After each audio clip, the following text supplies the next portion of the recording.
Selamat pagi anak-anak sekalian. Hari ini kita belajar bahasa Indonesia. Kita sudah masuk pada tema 6. Adapun rangkuman materinya dari subtema 1 sampai 4 adalah sebagai berikut. Kita masuk pada materi yang pertama, yaitu penggunaan huruf kapital. Nah, huruf kapital disebut juga huruf besar. Artinya, huruf yang berukuran dan berbentuk khusus atau lebih besar dari huruf biasa. Sering digunakan sebagai huruf pertama dari kata pertama dalam kalimat. Huruf pertama nama diri, nama orang, nama bulan, nama hari, dan sebagainya. Adapun aturan penggunaan huruf kapital pada teks. Yang pertama yaitu kata di awal kalimat. Contohnya, sapi mau makan tanaman rumput. Huruf kapitalnya yaitu pada kata sapi dengan huruf yang pertama yaitu S. Ya anak-anak ya. Yang kedua aturannya kata pada judul teks. Contohnya, daur hidup kupu-kupu. Penggunaan huruf kapitalnya yaitu pada setiap awal judul dari teks ya anak-anak ya. Dan yang aturan ketiga adalah nama orang seperti Dedi, Made, Komang, dan Lani. Nama bulan dan hari contohnya seperti Januari, Februari, Senin, dan Kamis. Pada layar kalian, Ibu Mina sudah kasih tanda merah, itu artinya bahwa itu penggunaan huruf kapital pada teks pada awal kalimat ya anak-anak ya. Iya. Jadi penggunaannya itu bisa dilakukan pada nama orang, nama bulan, dan nama hari. Ya anak-anak ya. Jadi ingat ketiga penggunaan tersebut. Contohnya seperti di sini ada sebuah teks di mana masih ada kesalahan penggunaan huruf kapitalnya ya anak-anak ya. Anak-anak bisa lihat pada layar kalian. Di sini teksnya, Denny memelihara seekor kura-kura. Setiap hari kura-kura peliharaannya diberi makan. Denny memberinya sayur dan bekas buah-buahan. Anak-anak bisa perhatikan pada layar di sini Ibu Mina sudah kasih lingkaran merah. Di sini adalah artinya bahwa pada lingkaran Denny penulisan huruf kapitalnya masih salah, yaitu masih menggunakan huruf kecil. Jadi kita ganti dengan huruf kapital D ya anak-anak ya, yaitu pada kata Denny di mana dia terletak di awal kalimat ya anak-anak ya. Sedangkan lingkaran kedua yaitu pada huruf K yang pada kata kura-kura ini adalah kesalahan, bahwa di mana aturannya tidak ada pada nama hewan ya anak-anak ya, sebaliknya dengan nama sayur juga. Berarti di sini penulisan yang benar adalah pakai huruf kecil. Jadi anak-anak bisa ingat bahwa penggunaan huruf kapital cuma hanya pada nama hari, bulan, dan nama orang. Iya. Lebih tepatnya, anak-anak bisa lihat pada buku pena kalian di mana sudah diberikan contoh dari masing-masing penggunaan huruf kapital pada nama bulan, nama hari, dan nama orang ya anak-anak ya.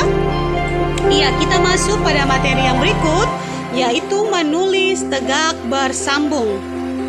Menulis tegak bersambung adalah kegiatan yang menghasilkan huruf yang saling bersambung dilakukan tanpa mengangkat alat tulis. Untuk aturan menulis tegak bersambung, yang pertama diperhatikan adalah kerapian tulisan saat menulis tegak bersambung supaya agar mudah dibaca. Yang kedua yaitu menulis tegak bersambung dilakukan dengan cara menambahkan garis sambung pada huruf yang ditulis. Dan yang ketiga, perhatikan penggunaan huruf kapital pada awal kalimat atau nama orang dan nama hari. Contohnya, Denny dan Made memberi pelet ke dalam kolam ikan lele. Dedi dan Made adalah nama orang ya anak-anak ya. Jadi nama orang ini berarti ditulis menggunakan huruf besar pada awal katanya ya anak-anak ya. Iya, bisa memahami? Bisa ya? Iya, kita masuk pada materi yang berikut yaitu tentang tanda-tanda baca. Tanda baca adalah simbol yang tidak berhubungan dengan fonem atau suara atau kata dan frasa pada suatu bahasa, melainkan berperan untuk menunjukkan struktur dan organisasi suatu tulisan dan juga intonasi serta jeda yang dapat diamati sewaktu pembacaan. Ada jenis-jenis tanda baca beserta fungsinya ya anak-anak ya. Yang pertama ada tanda titik di mana berfungsi untuk menandai akhir kalimat berita atau keperluan singkatan, gelar dan angka-angka. Untuk tanda koma berfungsi untuk memisahkan anak kalimat atau hal-hal yang disebutkan dalam kalimat. Ya anak-anak ya. Dan untuk tanda kutip, fungsinya yaitu untuk mengasosiasikan suatu istilah ya anak-anak ya. Untuk tanda seru berfungsi untuk menegaskan, memberi peringatan bahwa kalimat yang bertanda seru tersebut perlu untuk diperhatikan. Dan untuk tanda tanya berfungsi untuk melengkapi kalimat tanya ya anak-anak ya. Nana bisa lihat pada layar setiap jenis fungsi dan beserta contoh dari tanda-tanda baca tersebut. Nah, untuk format penulisannya yaitu bisa menggunakan cetak huruf tebal, bisa juga cetak huruf miring dan garis bawahi. Contohnya anak-anak bisa lihat pada layar kalian ya anak-anak ya. Mina sudah tampilkan contohnya. Bisa dilihat ya? Iya. Kita masuk pada materi yang terakhir yaitu perbedaan kata tanya, mengapa dan bagaimana. Sebelum kita masuk pada perbedaan kata tanya, mengapa dan bagaimana, kita harus tahu dulu. Kata tanya ini memiliki arti apa ya anak-anak? Artinya adalah kata yang memiliki gagasan berupa pertanyaan yang bertujuan untuk meminta respon atau tanggapan dari seseorang dari pertanyaan yang diajukan. Tanggapan yang digunakan bisa berupa penjelasan yang panjang maupun hanya berbentuk konfirmasi. Semua tanggapan yang didapat tergantung dari pertanyaan dan kondisi saat melakukan percakapan ya anak-anak ya. Fungsi kata tanya yaitu terbagi dalam beberapa hal. Pertama, ada apa? Kata tanya apa ya anak-anak ya? Ini berfungsi untuk menanyakan sesuatu baik berupa keadaan atau perbuatan yang berkaitan dengan isi atau inti bahasan. Contohnya anak-anak bisa lihat. Seperti apa yang dimaksud dengan kalimat tanya atau kata tanya ya anak-anak ya?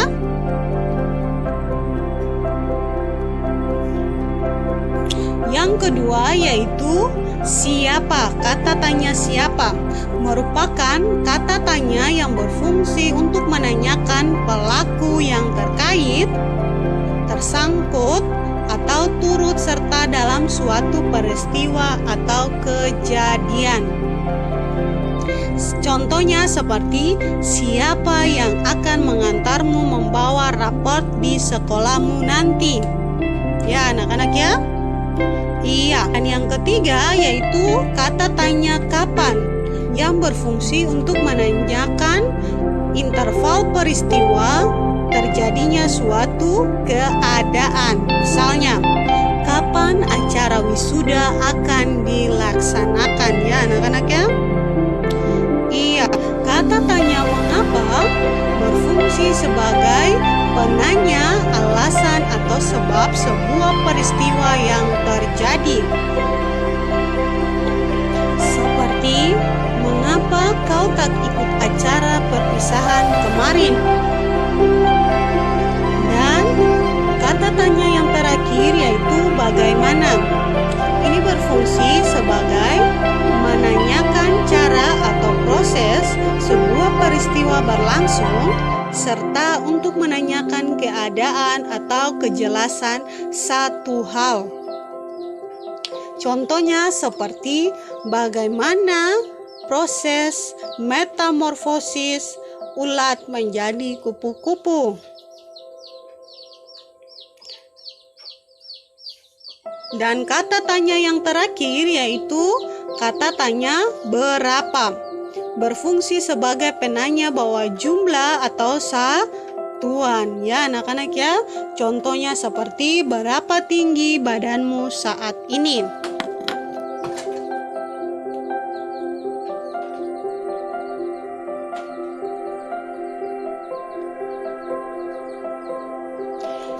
Iya, jadi itulah beberapa materi pada pertemuan kita kali ini ya anak-anak ya.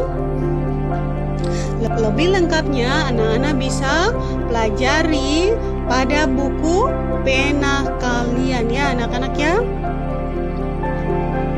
Iya, cukup sekian pembelajaran kita hari ini dan tugas nanti akan disampaikan setelah pembelajaran ini selesai. Ya, selamat pagi dan selamat beraktivitas.